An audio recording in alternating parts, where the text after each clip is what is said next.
परमेश्वर की आराधना स्तुति कर सकें। आइए, इससे पहले कि हम परमेश्वर के वचन में जाएं, एक छोटी हम प्रार्थना करेंगे।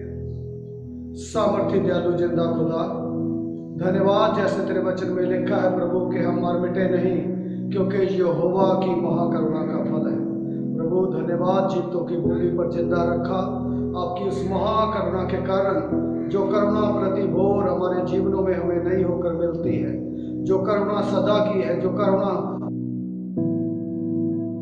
के लिए तेरा धन्यवाद जो हमारे जीवनों में बनी रहती है। स्वामी, शुक्र करते आगे प्रभु तेरे वचन के लिए, जो प्रभु मधु के समान मीठा है, जो हमारे प्राणों को बहाल कर देता है। तेरा वचन प्रभु जो हमारे मार्ग के लिए दीपक, हमारे रास्तों के लिए उजियाला है, जो हमें प्रभु मार्गदर्शन देता, उस वचन के लिए प्रभु हम तेरा धन्यवाद करते, जो आज से 2000 साल पहले देहधारी होकर हमारे बीच में डेरा किया। प्रभु आज वो वचन हमसे वाद विवाद करे, हमसे बात करे, और प्रभु तेरे वचन के सामने हम अपने आप को नतमस्तक करते।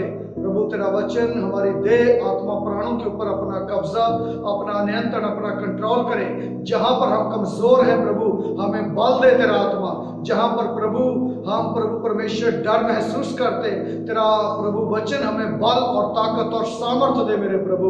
और आज तेरा वचन हमसे बोले और बातचीत करे, तेरे हाथ में देते हुए धन्यवाद के साथ प्रार्थना प्रभु यीशु के नाम से मांगते हैं, आमीन।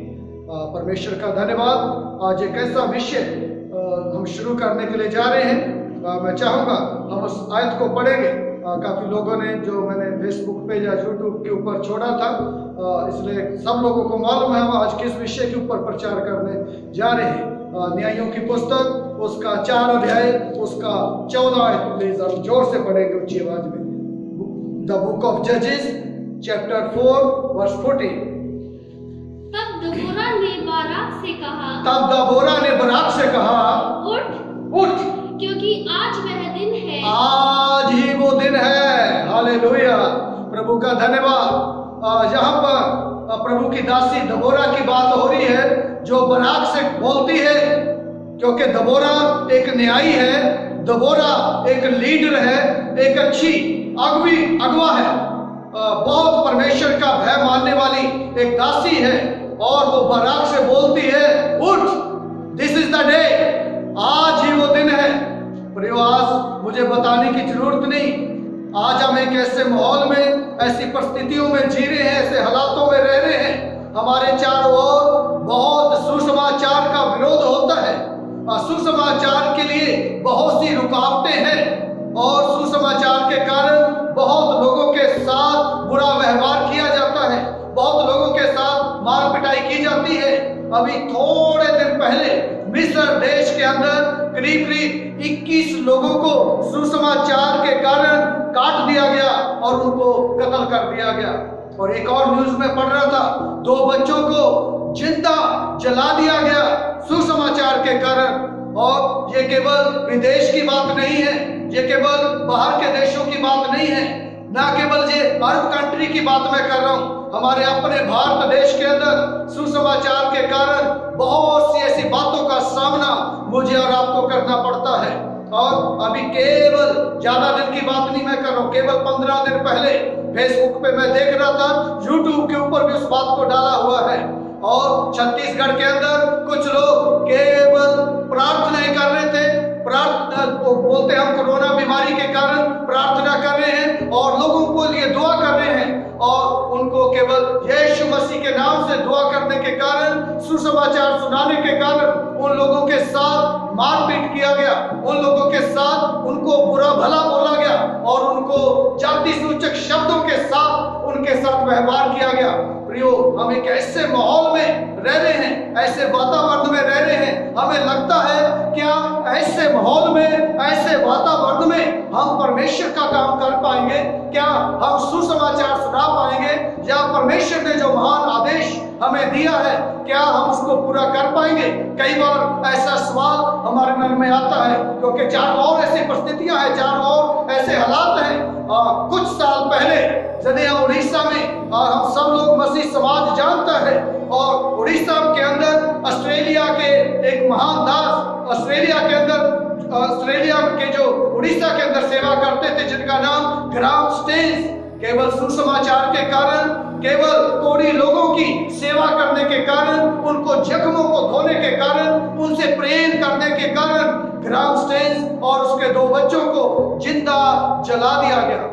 और ऐसे समय में सवाल होता है, क्योंकि हम बार बार बोलते, हम परमेश्वर के वचनों को मनन करते, परमेश्वर का प्रेम हमें विवश करता, और वो बोलता है, महान आदेश बार बार हमारे मन में आता, जाओ जाकर सारी जाति के लोगों को सुसमाचार सुनाओ।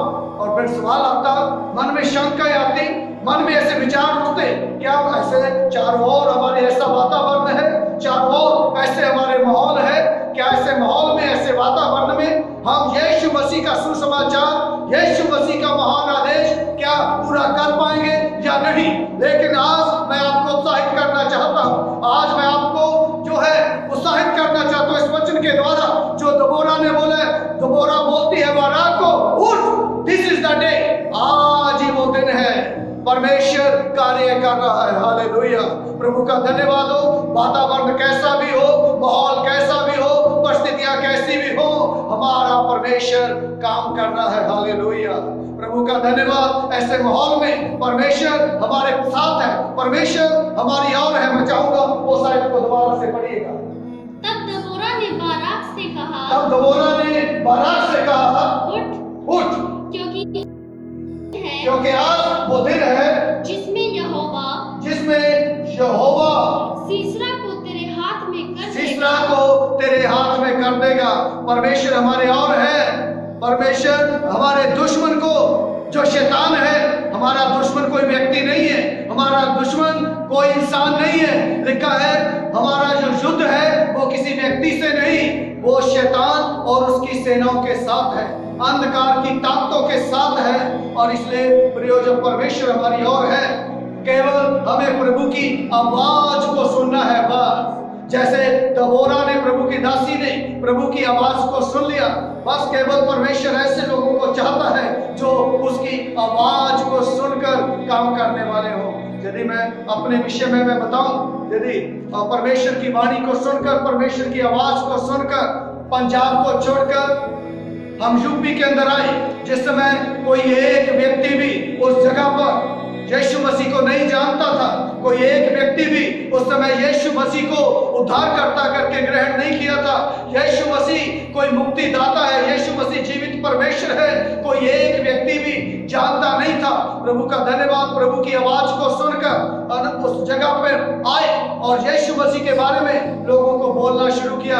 आज लोग हमें बोलते, आपके पास सारी सुविधाएं हैं, आपके पास सारी फैसिलिटी है, इसलिए आपके पास गाड़ी है, मोटरसाइकिल है, कार है, इसलिए आप आसानी से परमेश्वर का काम कर पाते हैं। पर मैं बताना चाहता हूं, जिस समय शुरुआत किया था तब सब कुछ नहीं था, तब तक केवल पैदल चलकर यीशु मसीह के विषय में बताते थे, साइकिल पर चलकर लोगों के पास पहुंचते थे और उनको परमेश्वर के प्रेम के विषय में बताते थे, उनके लिए प्रार्थना करते थे। और ऐसे भी दिन थे जब फटा हुआ टायर लेकर 15-15 दिन हम केवल उस फटे हुए टायर के साथ साइकिल पे चलते थे। प्रभु महान है, परमेश्वर महान परमेश्वर है, प्रेम करने वाला परमेश्वर है। इसलिए परिस्थितियां कैसी भी हो, हालात कैसे भी हो, इसलिए परमेश्वर जो चाहता है, जो दबोरा के द्वारा काम कर सकता है, जो सीसरा के द्वारा काम कर सकता है, वो परमेश्वर चाहता है कि हम उसके साथ मिलकर काम करें, हम उसके संग मिलकर काम करें। इसलिए दबोरा के शब्दों को याद करें। दबोरा सीसरा को बोलती है, उठ। दोबारा से पढ़िएगा साइड। तब दबोरा ने बाराक से कहा, तब दबोरा ने बाराक से कहा, उठ, क्योंकि आज वह दिन है, क्योंकि आज ही वो दिन है जिसमें यहोवा सीसरा को तेरे हाथ में कर देगा, सीसरा को तेरे हाथ में कर देगा।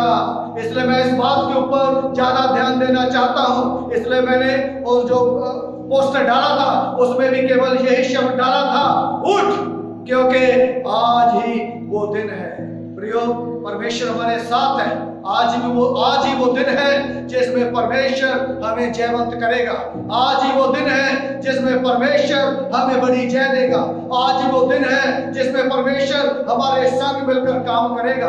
प्रियो, किसके विरोध में है ये मालूम है? दबोरा किसके विरोध में बोल रही है? किसके विषय में बोल रही है? पढ़िएगा मेरे साथ साहित्य को, न्यायियों की पुस्तक उसका 4 अध्याय उसका 2 और 3 आए, आपको पता चलेगा दबोरा किसके विषय में बोल रही है। न्यायियों की पुस्तक उसका 4 अध्याय उसका 2 और 3 आए। इसलिए यहोवा ने उनको हासोर में विराजने वाले कनान के राजा याबीन के अधीन कर दिया, जिसका सेनापति जिसका सेनापति सीसरा था। ये कौन है ये सीसरा? जो अन्य जातियों के कनान का रहने वाला है ये सीसरा। हरोशेत का निवासी था। तब इस्राएलियों ने यहोवा की दोहाई दी, क्योंकि सीसरा के पास, सुनिए इस बात को ध्यान से सुनिए, क्योंकि सीसरा के पास लोहे के 900 रथ थे। लोहे के कितने?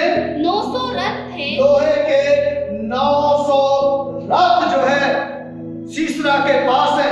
आज की भाषा में यदि मैं बोलूं, आज की लैंग्वेज में यदि मैं बात करूं, 900 टैंक, वो भी बुलेट प्रूफ। सीसरा के पास 900 टैंक, वो भी बुलेट प्रूफ।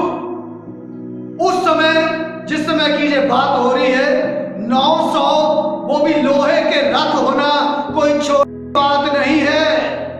सीसरा के पास 900 वो भी लोहे के रथ हैं, जिसके विरोध में दबोरा बराक को बोल रही है, उठ, क्योंकि आज ही वो दिन है जिसमें शत्रु को परमेश्वर हमारे हाथ में कर देगा, आपके हाथ में कर देगा।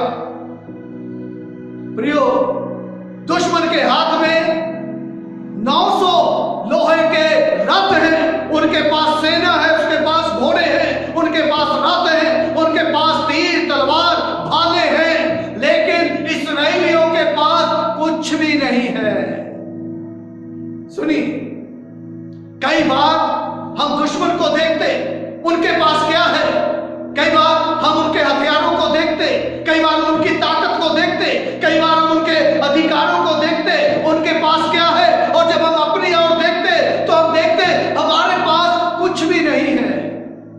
प्रियो, दूसरों को देखना, दूसरे के पास क्या है, एक तरीके से ये शाऊल की आत्मा है।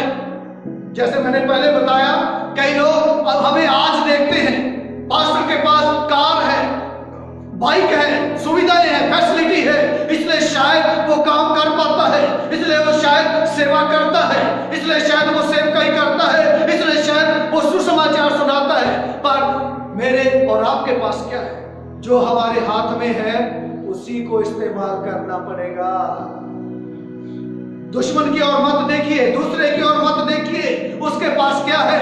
ये शाऊल की आत्मा है। मैं क्यों बोल रहा हूं शाऊल की आत्मा?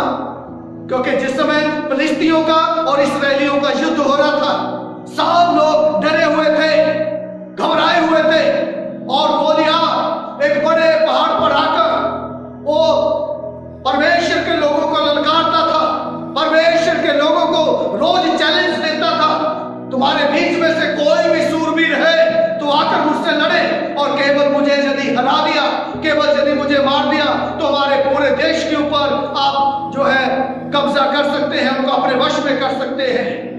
लेकिन शाऊल क्या देख रहा था छुप कर? अरे गोलियत के पास तोप है, गोलियत के पास बड़ी तलवार है, गोलियत के पास बड़ा झिल्म है, गोलियत के पास बाजूबंद है, गोलियत के पास सेना है, गोलियत के पास लंबा शरीर है, केवल वो ही देख रहा था बस। लेकिन मेरी बाइबल बताती है आपके पास वो है, आपके अंदर वो है जो इस दुनिया में है, जो उससे बढ़कर है। हालेलुया। इसलिए जो हमारे पास है, वो जो दुनिया के पास है उससे बढ़कर है जो मेरे और आपके पास है। इसलिए मैं आपको चैलेंज देना चाहता हूं, आपको उत्साहित करना चाहता हूं। दुश्मन के पास क्या है मत देखिए। दुश्मन के पास अथॉरिटी है, उनके पास अधिकार है, उनके पास पावर है, उनके पास घोड़े हैं, उनके पास रथ है, उनके पास क्या है उसको मत देखिए। केवल ये देखिए जो दबोरा ने देख लिया। प्रभु की आवाज को सुनने वाले लोग, दबोरा ने प्रभु की आवाज को सुन लिया, उसने बोल दिया परमेश्वर काम कर रहा है। हालेलुया। इसलिए दुश्मन के तीर, तलवार, भाले, रथ, घोड़े और उनके 900 रथों को मत दे। पढ़िएगा उस पद को दोबारा से। तब दबोरा ने बाराक से कहा, तब दबोरा ने बाराक से कहा, उठ उठ, क्योंकि आज वह दिन है, आज वह दिन है जिसमें यहोवा सीसरा को तेरे हाथ में कर देगा। सीसरा को तेरे हाथ में कर देगा। लेकिन क्यों, सवाल यह है, क्यों परमेश्वर ने दुश्मन के हाथ में इस्राएली लोगों को किया? क्यों परमेश्वर ने अपने लोगों को कनानियों के अधीन में किया? ऐसा क्या कारण था? क्या ऐसी बात थी कि परमेश्वर को अपने लोगों को ही कनानियों के अधीन में, उनके अंडर में कर दिया?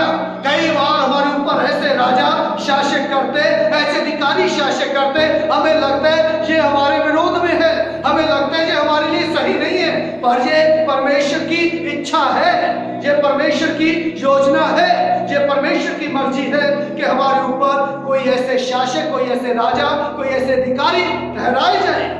सवाल ये है, क्यों परमेश्वर ने अपने लोगों को कनानियों के अधीन में किया? दो कारण हैं क्यों परमेश्वर ने कनानियों को, इस्राएलियों को कनानियों के अधीन में किया। परमेश्वर ने अपने लोगों को दुश्मन राजाओं के अधीन में कर दिया, उनके अंडर में कर दिया और उनके ऊपर अधिकारी ठहरा दिया। दो कारण हैं। पढ़िएगा बाइबल से, जो मैं आपके दिखाना चाहता हूं ताकि आप आनंदित हो, आप उत्साहित हो। न्यायों की पुस्तक 3 अध्याय उसका 1 और 2 आयत।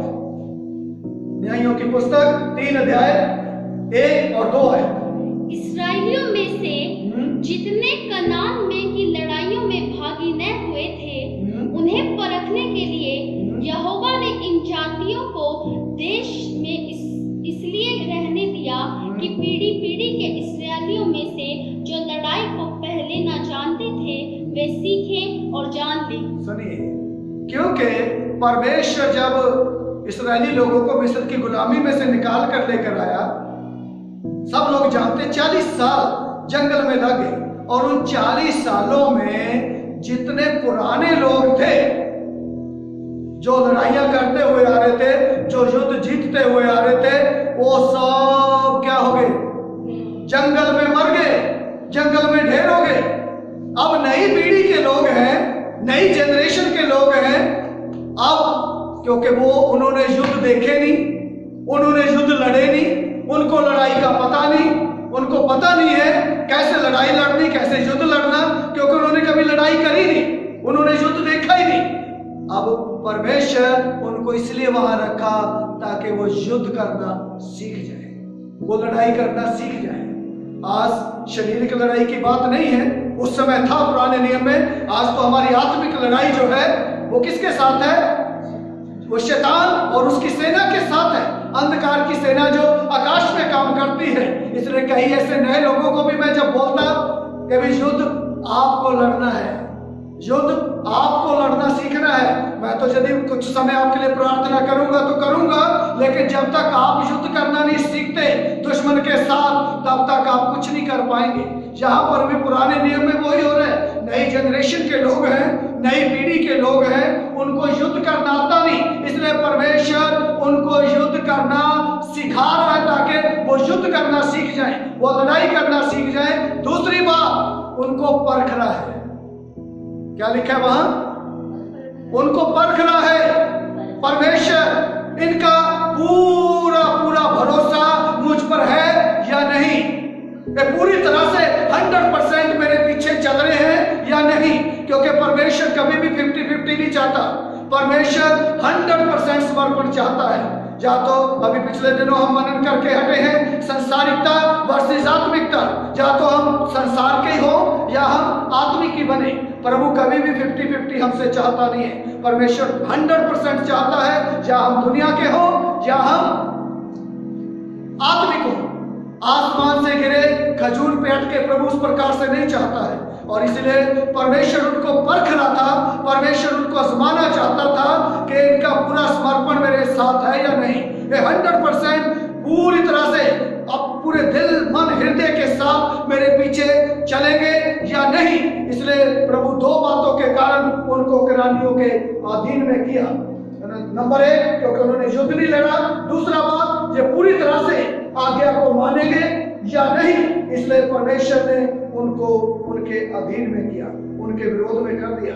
कई बार परमेश्वर अलाउ करता है कई ऐसी चीजों को हमारी जिंदगी में आने के लिए, कई ऐसी बातों को हमारी जिंदगी में आने के लिए परमेश्वर अलाउ करता है, अनुमति देता है, ताकि वो हमें परख सके, वो हमारी परीक्षा ले सके, इनका समर्पण पूरा है या नहीं, ये पूरी तरह से मेरी आज्ञाओं का पालन करेंगे या नहीं, ये पूरी तरह से मुझे फॉलो करेंगे या नहीं। इसलिए प्रभु कई बार ऐसी चीजों को अलाउ करता है अपने लोगों के विरोध में, अपने लोगों के अगेंस्ट में प्रभु उनको अनुमति देता है। यहाँ पर इस्राएली लोगों को भी इसीलिए कनानियों के अधीन में किया ताकि प्रभु उनको देख सके। 2 कारणों से, पहली बात वो युद्ध करना सीख जाए, दूसरी बात वो 100% प्रभु की आज्ञाओं का पालन करना शुरू करें। इसलिए प्रभु उनको कनानियों के अधीन में किया। देखिए एक उदाहरण जो मैं आपको देना चाहता हूं। अभी एक गांव में कुछ लोग सुसमाचार प्रचार करने के लिए गए और कुछ जो वहां गांव के लोग थे उनको अच्छा नहीं लगा, कुछ गांव के लोगों को बुरा लगा ये बात और उन्होंने उनको मारा पीटा और वहां से भगा दिया। भगाने के बाद कुछ जो अच्छे सीनियर लोग थे वो गांव में बात करने के लिए गए, भाई आप इनको, ये तो अच्छा काम करते हैं, ये तो कोई गलत काम नहीं करते, आप इनके साथ मारपीट क्यों करते, तो बीमारों के लिए प्रार्थना करते, सुसमाचार प्रचार करते, तो आप क्यों इनके साथ मार पिटाई करके इनको गांव से भगाया? मालूम उनका जवाब क्या था? उनका जवाब था, बोले आप इनको पढ़ाते लिखाते, आप इनकी शराब छुड़वाते, आप इनकी गलत आदतें छुड़वाते और ये आपके साथ लग जाते हैं, हमारे खेतों में कौन काम करेगा? समझ रहे? हमारे डंगर, गाय, जानवर, भैंसे, उन्हें कौन चराएगा?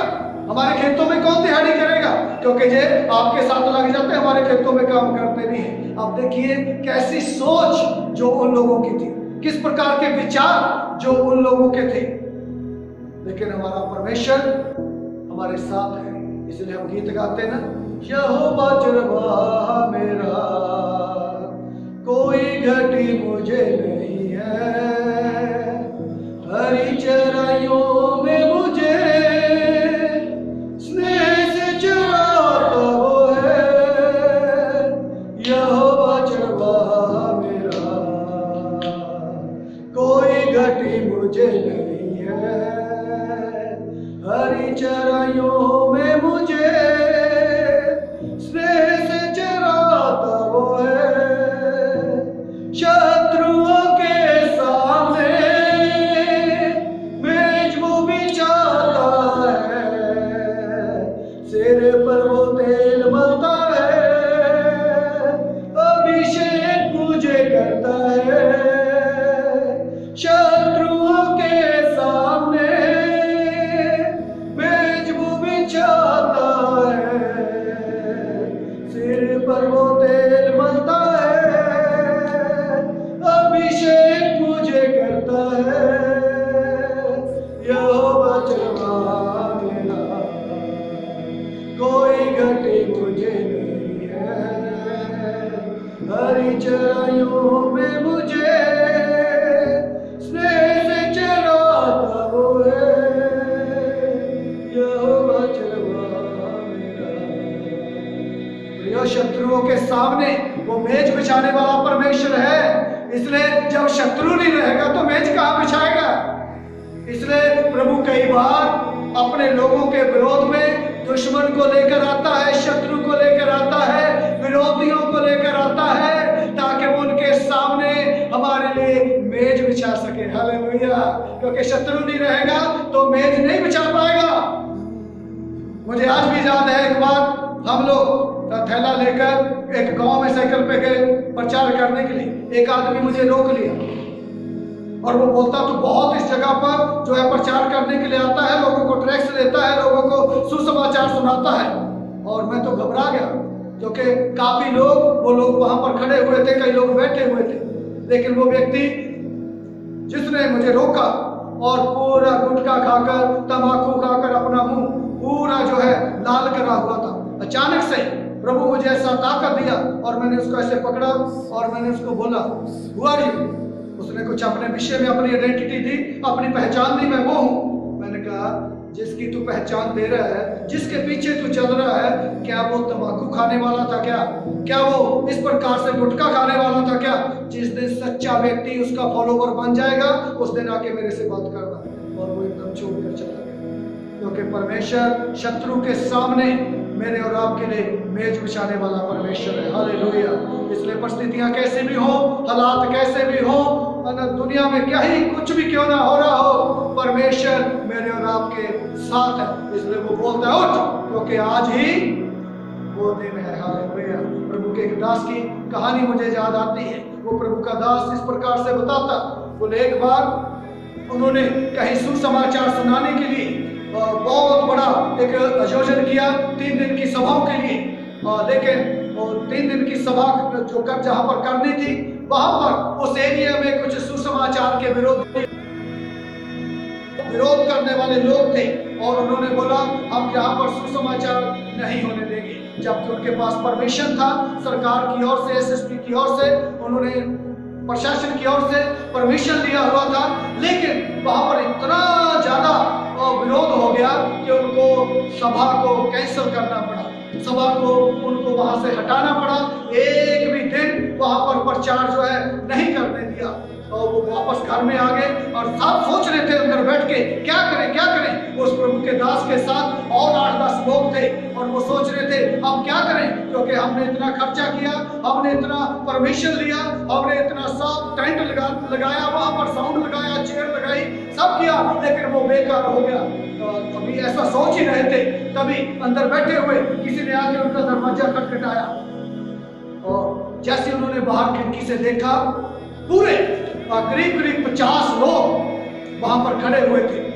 और जिन्होंने देखा वो पास्टर जी को बोलने लगे, पास्टर जी, वो तो जिन्होंने इस सभा को बंद कराया है, वो तो 150 लोग बाहर आ गए हैं, इसलिए प्लीज बाहर ना जाइए। वो बोले, कम से कम 50 लोग हमारे पास चल के आए हैं, सुसमाचार सुनाने का मौका मिला है तो मैं जरूर सुसमाचार सुनाऊंगा। और वो बाहर निकले और जैसे बाहर निकले, वो 50 लोगों का जो मुखिया था और जो अगवा था, जिन्होंने उस सुसमाचार की सभा को बंद करवाया था, वो पैरों में गिर गया। बोले, हमें पता नहीं था आप लोग कौन लोग हैं और आपने जो सभा रखी है, इसलिए प्लीज हमें माफ कर दो, क्योंकि हमें पता नहीं था। और वो हैरान हो गए, जी क्या हो गया, मैंने तो कुछ करा भी नहीं और ये अचानक से इनके अंदर क्या हो गया। लेकिन वो समझ गए कि जरूर परमेश्वर ने कुछ ना कुछ कर दिया है। हालेलुया। जरूर लोगों को मालूम नहीं, लेकिन उन लोगों को मालूम है परमेश्वर ने कुछ कर दिया। परमेश्वर के लोगों को मालूम नहीं है प्रभु ने कुछ कर दिया, लेकिन प्रभु ने कुछ ना कुछ कर दिया है। और अचानक से क्या हुआ था उस दिन, जिस दिन ये सभा बंद करवाई, तभी किसी ने, क्योंकि उस समय जो रेडियो चला करते थे, किसी ने वहां पर रेडियो ऑन करा और एक आकाशवाणी होगी, वहां से कुछ न्यूज आई। बोले, यहाँ जो है इस जो सभा बंद करवाई गई है, इसके लिए सेंट्रल गवर्नमेंट की ओर से एक ऐसा फरमान दे दिया, बोले जल्दी से उसके प्रति कुछ एक्शन लिया जाए। ऐसी न्यूज चली और वो न्यूज केवल उन्हीं लोगों को सुनी जिन्होंने विरोध किया था, बाकी वो न्यूज किसी को सुनने को नहीं मिली। आकाशवाणी हो गया, केवल उन्हीं लोगों के कान में पड़ी जिन्होंने विरोध किया। उन्होंने सोचा, रे इसका मतलब ये तो बहुत बड़ा आदमी है, सेंट्रल गवर्नमेंट में इसकी पहुंच है और सेंट्रल गवर्नमेंट के साथ इसकी जान पहचान है। इधर विरोध हुआ है और इतनी देर में खबर कहां पहुंच गई, सेंट्रल गवर्नमेंट में पहुंच गई। इसलिए वो वहां से भाग के आ गए परमेश्वर के दास से मिलने के लिए। परमेश्वर के दास, हमें माफ कर दे, हमें पता नहीं आपकी पहुंच जो है वो सेंट्रल गवर्नमेंट तक है। प्रभु का धन्यवाद, प्रभु ऐसे काम करता है। हालेलुया। हमारी सोच, हमारी समझ से कहीं बढ़कर परमेश्वर काम करता है। इसलिए कई बार हम दुश्मन को देखते, उनके अधिकार को देखते, उनकी अथॉरिटी को देखते, उनकी पावर को देखते और उनके रथों घोड़ों को देखते, लेकिन हाँ, प्रभु चाहता है हम उसकी ओर ताकने वाले हो जाएं। हालेलुया। इसलिए दबोरा बोलती है, जो प्रभु की ओर ताकी, जो प्रभु की ओर निहारी और परमेश्वर की आवाज को उसने सुना, प्रभु की वाणी को उसने सुना, उसने बोला, दबोरा आज ही वो दिन है, इसलिए बराक को बोल दे, सीसरा को आज मैं इसके हाथ में कर दूंगा। हालेलुया। इसलिए दिस इज द डे, आज ही वो दिन है जिसमें प्रभु हमें जयवंत करेगा, जिसमें प्रभु हमें जय देगा। कैसे काम किया प्रभु ने, देखिए किस प्रकार से प्रभु काम करता है, किस प्रकार से परमेश्वर अद्भुत कामों को करता है। मैं चाहूंगा पढ़िएगा उस पद को। न्यायों की पुस्तक 5 अध्याय 4, 5 और 20 आए, बारी बारी से पढ़िएगा। न्यायों की किताब 5 अध्याय उसका 4 पद, 5 पद और 20 पद, प्लीज पढ़िएगा। हे यहोवा, हे यहोवा, जब तू सेज से निकल चला, जब तू सेज से निकल चला, जब तूने एदोम के देश से प्रस्थान किया, जब तूने एदोम के देश से प्रस्थान किया, तब पृथ्वी डोल उठी, तब पृथ्वी डोल उठी और आकाश टूट पड़ा, और आकाश टूट पड़ा, बादल से भी जल बरसने लगा, बादल से भी जल बरसने लगा। यहोवा के प्रताप से पहाड़, हाँ, इस्राएल के परमेश्वर यहोवा के प्रताप से वह सीने पिघलकर बहने लगा। पहाड़ क्या हो गया जी? बहने लगा। पहाड़ पिघल के बहने लगा। देखिए परमेश्वर कैसे काम करता है, किस प्रकार से काम करता है परमेश्वर। उसी रात क्या हो गया? बारिश हो गई तेज, और जब तेज बारिश हुई, अब सीसरा जो है 900 लोहे के रथ घोड़ों के साथ, सेना के साथ रथों के ऊपर चढ़ा आ रहा है, और उसी रात बारिश तेज हुई और पहाड़ क्या होने लगा? बारिश में हेलो पिघलने लगा, पहाड़ टूट टूट के गिरने लगा, और वह कीचड़ हो गया, गारा हो गया। अब रात उधर को चला रहा है सीसरे, और उसके सवार लेकर जा रहे उधर को, घोड़ों को इधर को ले जा रहे, लेकिन पहिए कहीं और घूम रहे, क्योंकि इतना कीचड़, इतना गारा उस पहाड़ को पिघल के हो गया। और परमेश्वर का काम अद्भुत है। हालेलुया। परमेश्वर मेरी और आपकी सोच विचार से काम नहीं करता है। परमेश्वर मेरी और अपने हमारे तरीके से काम नहीं करता है। परमेश्वर अपने तरीके से काम करता है, और उसकी सोच विचार में जमीन और आसमान का फर्क है। हमारी और उसकी गति में जमीन और आसमान का फर्क है। पूरी बाइबल आप खोलकर देखिए। कल भी मैं यहाँ पर बैठकर किसी से बात कर रहा था, परमेश्वर हमारे तरीकों से काम नहीं करता है। परमेश्वर का काम करने का अपना तरीका है। वो हमारी सोच, हमारी समझ से कहीं अलग काम करता है, लेकिन है वो हमारे साथ, क्योंकि युद्ध परमेश्वर का है, और वो युद्ध अपने तरीके से लड़ता है। हालेलुया।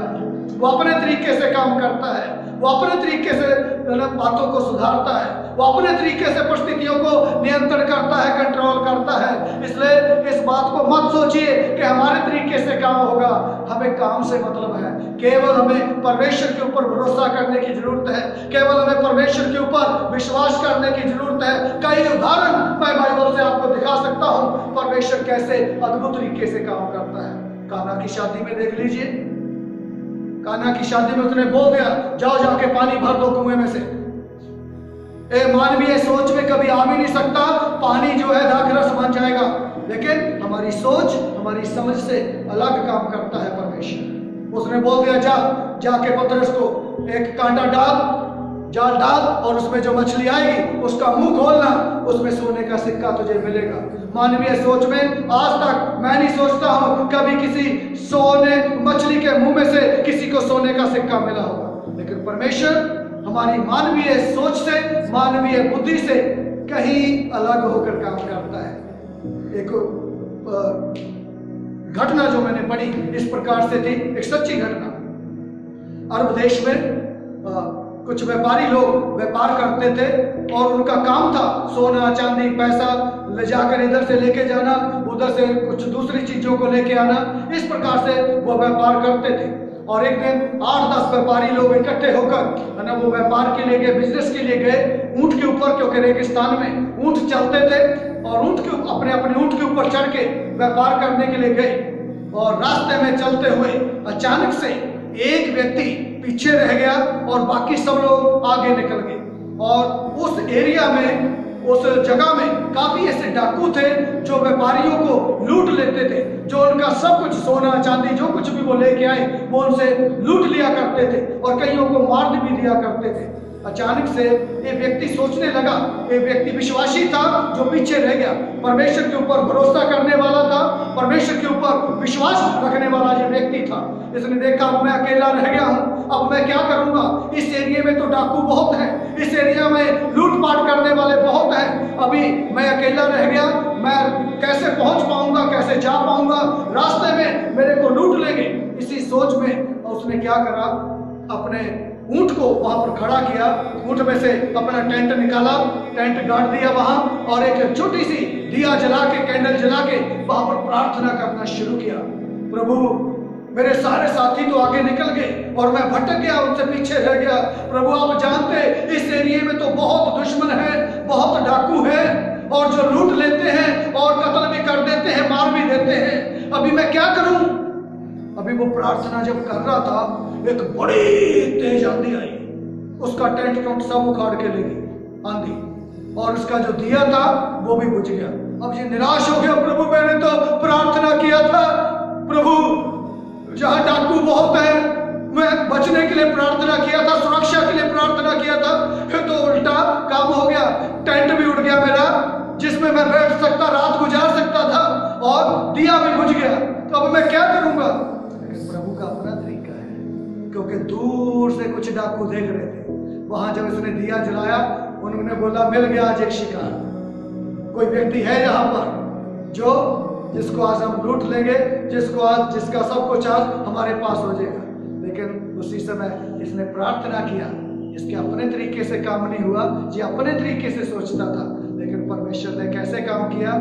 उसने देखा जे टेंट लगा के जहां बैठेगा तो दिया, और जो सामने डाकू देख रहे हैं उनको पता चल जाएगा, इसलिए प्रभु ने तेज आंधी चलाई और उसका टेंट उड़ गया, उसका दिया बुझ गया, और ये व्यक्ति वहां रेत में ऐसे ही इसको सोना पड़ा। और जो डाकू थे लूटने के लिए इरादे से आए, क्योंकि वहां दिया जल नहीं रहा और रक्षित बच गया। हालेलुया।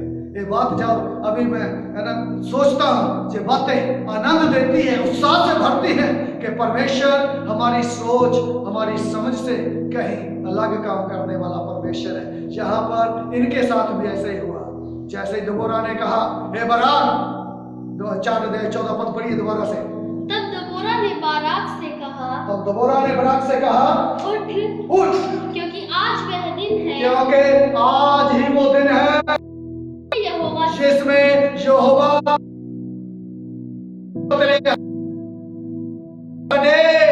आज ही वो दिन है। हालेलुया, धन्यवाद हो। सीसरा क्या करूं, क्योंकि बाराक सोचता है सीसरा के पास 9 के कैसे जाऊंगा, कैसे सामना करूंगा, पास रात भाले तीर तलवार। परमेश्वर ने ऑलरेडी काम करना शुरू कर दिया है, तेरे जाने से पहले, तेरे उठने से पहले परमेश्वर ने काम करना शुरू कर दिया, इसलिए आज ही वो दिन है। देखिए कैसे प्रभु ने काम किया, पहाड़ों में से, ऊपर से, जब आकाश में से, कहां लड़ाई हो रही है, कहां से शुरू हो गया युद्ध, आकाश में शुरू हो गया, ऊपर से पानी बरसना शुरू हो गया। अरे पानी का और युद्ध का क्या कोई मेल है? कोई मेल नहीं है। बाराक सोच सकता था प्रभु शायद अपने दूतों को भेजेगा हमारी सुरक्षा के लिए, लेकिन प्रभु तरीके से काम करता है। पानी का, बारिश का और युद्ध का कोई मेल नहीं है। और यदि हम निर्गमन की किताब में भी पढ़े, प्रभु ने बोल दिया ये यरीहो की दीवार गिर जाएगी, लेकिन कैसे? प्रभु अगर सहायता करता तो उनको कोई बम देता, लेकिन प्रभु ने बोल दिया 7 दिन चक्कर मारो। प्रभु का काम करने का तरीका अलग है। बारिश होना शुरू हो गया, पहाड़ टूट टूट के गिरना शुरू हो गया, और सीसरा खड़ा हुआ देख रहा है मैं क्या करूं घोड़ों रथों के साथ। हालेलुया, प्रभु ऐसे काम करता है। जो परेशानी होती, जो समस्या होती, परमेश्वर उनके बीच में से रास्ता निकालता है। परमेश्वर अपने लोगों के लिए रास्ता बना देता और दुश्मन के लिए रुकावट खड़ी कर देता है। हालेलुया। 5 पद भी पढ़िएगा।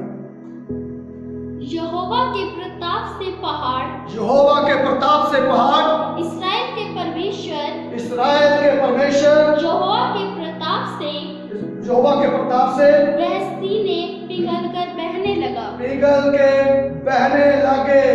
देखिए कैसे परमेश्वर ने उन पहाड़ों को पिघला दिया, सबको खत्म कर दिया। 20 आयत भी पढ़िएगा।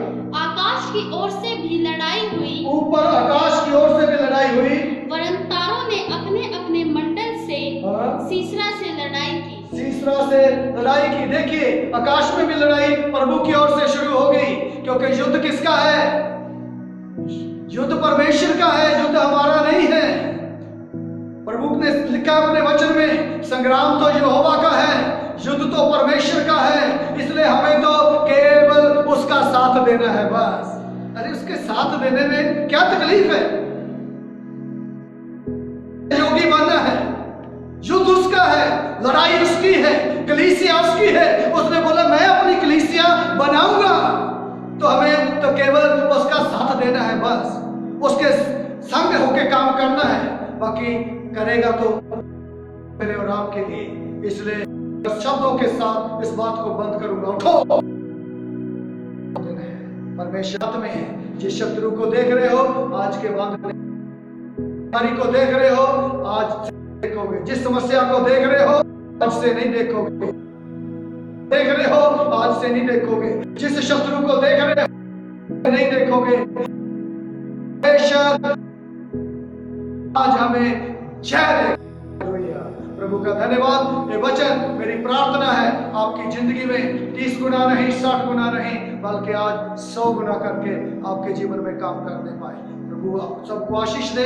और एक प्रार्थना करें ताकि आज का वचन हमारे जीवनों में फलवंत होने पाए। खुदा तेरे वचन के लिए हम तेरा धन्यवाद करते हैं। हम प्रभु कई बार समस्याओं को, परेशानियों को देखकर घबरा जाते हैं।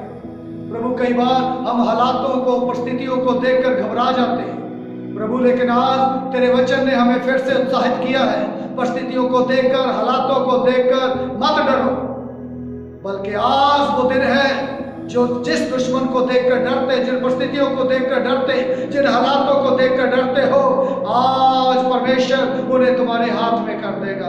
प्रभु तेरा धन्यवाद, तूने सारी बातों को हमारे हाथ में कर दिया है, परिस्थितियों को हमारे हाथ में कर दिया है, हालातों को हमारे हाथ में कर दिया है, दुश्मन को हमारे हाथ में कर दिया है, बीमारियों को हमारे हाथ में कर दिया है, दुष्ट शक्तियों को हमारे हाथ में कर दिया है, हमारे अधीन में कर दिया है। प्रभु तेरा धन्यवाद करते पिता। और तेरा वचन प्रभु हम सब की जिंदगी में 30 गुना नहीं, 60 गुना नहीं, 100 गुना करके आशीष में होने पाए। जितने प्रभु मेरे भाई बहन लोग ऑनलाइन देख रहे हैं, आज प्रभु जिन बीमारियों को वो देख रहे हैं, जिन परेशानियों को वो देख रहे हैं, जिन हालातों को वो देख रहे हैं, जिस दुश्मन को वो देख रहे हैं, आज उन प्रत्येक की जिंदगी से चली जाए। प्रभु मैं तेरा दास होने के नाते तेरे वचन की घोषणा करते हुए तेरे वचन को क्लेम करता हूं। आज से वो बीमारियां, परेशानियां, दुख, तकलीफ, समस्याएं, दुष्ट शक्तियां उनकी जिंदगी में ना रहे। आज से वो ना देखने पाए उनको, बल्कि आज उनको हाथ में प्रभु परमेश्वर तू कर कृपा कर दया। धन्यवाद प्रभु, आपने हमारी प्रार्थना को सुना है। ये प्रार्थना प्रभु यीशु के नाम से मांगते हैं। सबको आशीष दे।